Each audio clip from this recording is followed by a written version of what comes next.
Oi pessoal, sejam bem-vindos a mais um vídeo aqui do canal e finalmente no cenário da casa nova. Nossa, eu tô extremamente feliz de poder estar gravando aqui pra vocês. Ainda não estamos ainda com a nossa estante montada, vamos montar, mas é aquela coisa, processo, aos poucos vai ficando do jeito que a gente gostaria.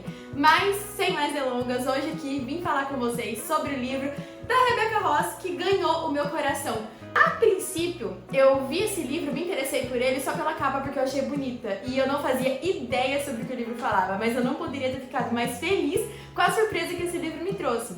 Hoje vamos falar sobre Divinos Rivais, um livro que mistura romance, fantasia e meio a um cenário de guerra. Então, se você tem interesse em saber e acompanhar um pouquinho sobre o que fala essa história, fica aqui para mais uma resenha do nosso canal.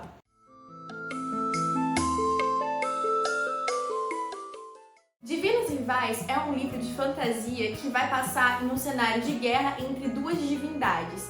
E ele foi lançado no ano de 2023 pela Rebecca Ross. Ficou bem famoso, inclusive, nas plataformas digitais, como aqui o YouTube e o TikTok, mas chamou muita atenção da maioria das pessoas, principalmente pela temática ser super diferente, por, apesar de falar de uma guerra, ser uma guerra mitológica.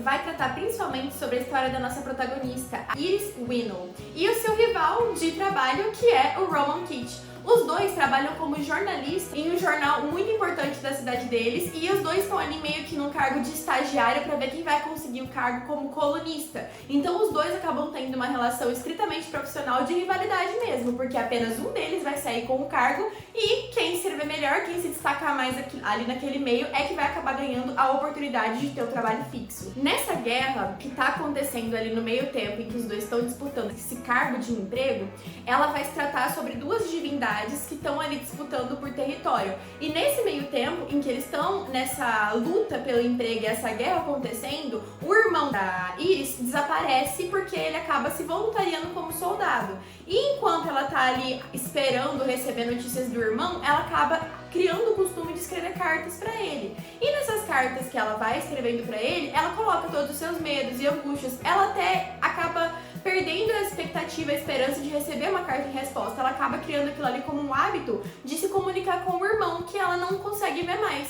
Só que, nesse meio ambiente que a gente tem essa guerra entre deuses acontecendo, tem um pouco de magia envolto na história. Algumas magias que estão em prédios, em pessoas. É um ambiente, assim, que a magia não tá explícita, mas tá meio velada no cotidiano deles. E aí, conforme ela vai escrevendo cartas pro irmão e colocando elas embaixo de um armário, ela percebe que essas cartas começam a desaparecer. E ela se pergunta, será que alguém tá recebendo essas minhas cartas? Será que elas estão indo pra algum lugar? O que tá acontecendo? E em determinado momento, a Iris começa a receber respostas pras cartas dela. E ela não sabe quem tá ali se comunicando com ela. Só que, pra nós leitores, é explicado que quem tá respondendo e recebendo as cartas da Iris é o Kit. E que ele tem conhecimento de que ela é a Iris, mas ela não tem conhecimento de que ele é a pessoa com quem ela se comunica. E conforme eles vão ali conversando pelas cartas, criando uma relação, eles se descobrem até mais íntimos do que eles imaginariam.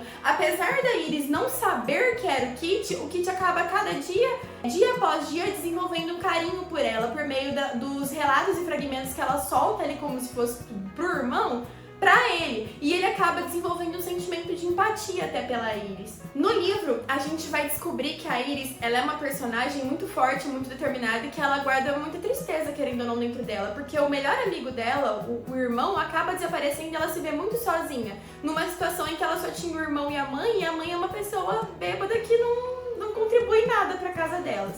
E conforme o Kit vai vendo esse lado da Iris, ele acaba desenvolvendo empatia por ela e vai se aproximando dela. E é interessante ver no livro como essa dinâmica entre eles é feita, porque apesar dele não falar pra ela que ele é a pessoa com quem ela se corresponde, ele acaba dia após dia ali se tornando um pouco mais empático no ambiente de trabalho e, querendo ou não, a Iris vai percebendo isso. Até que em determinado momento chega o fim do prazo em que eles iriam decidir qual dos dois iria ganhar o cargo ali na revista, e a Iris acaba perdendo. E nesse momento ela vê a oportunidade de sair daquele lugar onde ela estava e decide embarcar como correspondente de guerra. Ao invés de ficar só escrevendo partes ali para a coluna onde ela trabalhava, ela decide ir de fato para onde está acontecendo a guerra e se tornar uma correspondente, começar a relatar tudo o que estava acontecendo ali. E o Kit, vendo essa situação e acabando até se preocupando com ela, com o que estava acontecendo, por mais que ele demonstrasse uma pessoa fria, uma pessoa que não se importava, uma pessoa que não estava nem aí para os sentimentos dela, ele tinha desenvolvido esse tipo de sentimento empático por ela. E ele acaba também abrindo mão de trabalhar no jornal para ir se envolver com a guerra e descrever também o que estava acontecendo ali. E é nesse momento que os dois vão para a guerra que a relação e os laços entre eles começam a se estreitar mais ainda, e a gente acompanha no livro como é que vai se desenvolver esse relacionamento. Além disso também é explicado o que está acontecendo na guerra, quais foram os motivos para essa guerra ter iniciado, quem são essas divindades.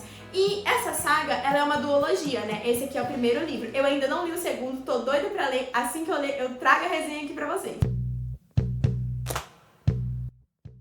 Assim, na minha opinião pessoal, eu gostei muito da forma como foi escrito o livro. Eu nunca tinha lido nada nesse contexto de correspondente de guerra e eu achei muito interessante a maneira como eles retratavam. Eu não fazia ideia, por exemplo, não tinha me passado ainda, como eram as pessoas que iam pra guerra pra relatar o que estava acontecendo. Essas pessoas que também muitas vezes sofriam tanto risco quanto os soldados. E é muito interessante ver como a autora trouxe isso pra gente e como ela conseguiu colocar um romance em meio a um clima de guerra e fantasia. Então, assim, eu achei muito bom o jeito que ela conseguiu prender a história. Eu li em 2 dias esse livro, de tão rapidinho que foi, uma leitura super fluida, recomendo demais. E tô doida pra ler a continuação. Se vocês gostaram da resenha, deixem o seu gostei, se inscrevam no canal, comentem o que vocês acharam. Temos as outras mídias aqui que eu vou deixar disponível pra vocês e nos vemos na continuação.